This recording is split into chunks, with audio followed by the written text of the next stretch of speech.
Jaz sem zelo vesel, da se nekateri dogodki v letošnjem letu, ki so kakorkoli povezani z aktivnostmi občine, zgodili.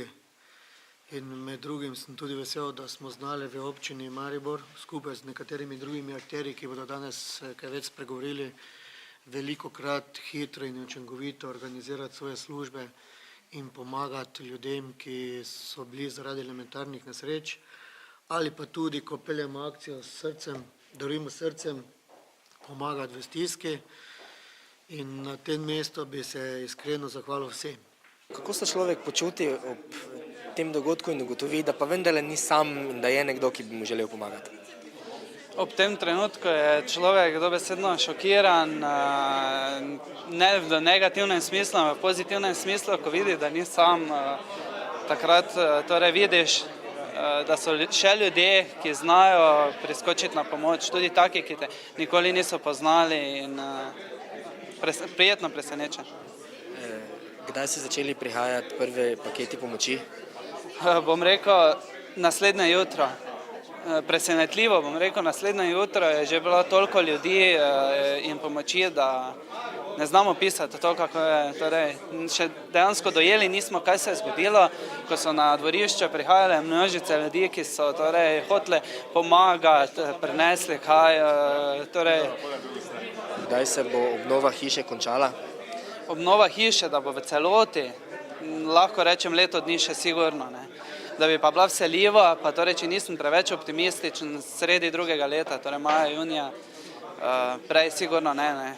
Treba pa popolnoma vse na novo, od inštalacij do vsega. Kako poteka do sedaj obnova hiše? Ja, do sedaj je potekala torej rušitev hiše, teh zidov, ki so bili pogoreli, odstranitev od streše, vsega, torej, kar je ostalo robi. In potem na novo, torej zidi, plošča in na novo strešje, ne. Tako da zdaj smo ostali ravno pri tem ostrešju, malo nas je vreme in upam še, čeprav smo torej 3 dni pred novim letom, da bi še pokril letos. Za Aca Lebariča smo tudi s pomočjo župana lani ob tem času pred ob sprejemu župana prodali tudi slike, ki so jih darovali mariborski, ne samo mariborski, slovenski umetniki, z željo, da pomagajo svojemu sotrpenu. Sami ste pred kratkim bili deležni humanitarne pomoči. Kaj je potrebno, da potem tisti dogodek spremenite v nekaj dobrega in pa potem tudi sami začnete pomagati drugim? Veste, jaz to že dolgo počnem. Imam z teh akcij, že kar sem začel od odstranjevanja teh klančin v Mariboru, potem sem delal za Sonček, to pa zdaj pomaga toliko, da sem bolj mobilen. Zdaj sem vse v Mariboru, se lahko pojavim, lahko vidim, lahko prisostujem, lahko kaj podarim, se lahko kaj pogovorim. Sami ste slikar, kje iščete svoje motive? To je zelo dobro vprašanje. Motive iščeš celo življenje. Potem se pa na nekaj osredotočiš. Meni je pač ena taka tržna niša biti petelini, ki jih imam tudi pri glavi, ko jih moram delati, ampak so toliko zanimivi in toliko luškani, da vsi hoče samo narišim petelina. Kako se počutite, ko veste, da vaša slika pa vendarle prinese nekaj dobrega? Sem vesel, tudi če jih še kdaj vidim, ker se dogaja, da jih še srečam kdaj v življenju, pa prijetno občutek je to. V zadnjem mesecu je kar nekaj dogodkov za pomoči. Zakaj se to ne vrsti, da rečemo, skozi celo leto? Vaši podatki niso točni.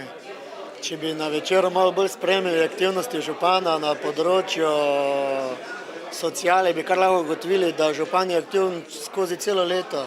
Mi smo hitro in učinkovito reagirali in pomagali ljudem, ko je pogorela hiša v Melju. Ob elementarnih nesrečah smo takoj zagotovili stanovanja. Ta hiša ni zgorela v decembru, ampak v oktobru smo takoj reagirali. Humanitarne prispevke smo pa tudi za akcijo Darujmo srcem zbirali skozi celo leto.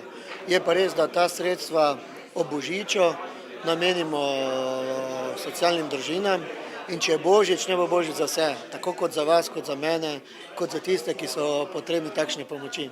Koliko sredstev je bilo letos zbranih v akciji Darujmo srcem? Konkretno v letošnjem letu približno 66 000 evrov, v lanskem letu približno 122 000 evrov in v letu 2007 približno 63 000 evrov. Koliko je bilo pa tistih upravičencev, ki so bili deležni te pomoči? Ja, moram povedati, da smo v letu 2009 na mestno občino prejeli največje število vlog, to je 1152 vlog družin in posameznikov, ki so najbolj potrebni pomoči. Pomagali pa smo približno 760 družinam in posameznikom. In o kakšni višini zneska lahko govorimo, ki je tisti, ki bi naj pomagal nekomu? Torej, komisija obravnava vsak primer posebej in se tudi na osnovi tega določa o višini sredstev. Če gre za posameznika približno 100-150 evrov, kadar pa gre za družine pa 250 evrov. V zadnjih 3 letih se je prošnja za pomoč kar drastično povečala. Zakaj menite, zakaj temu tako? Menim, da je to žal odziv časa, krize, socialne stiske, vse večje, katere smo tudi priča največ v letu 2009.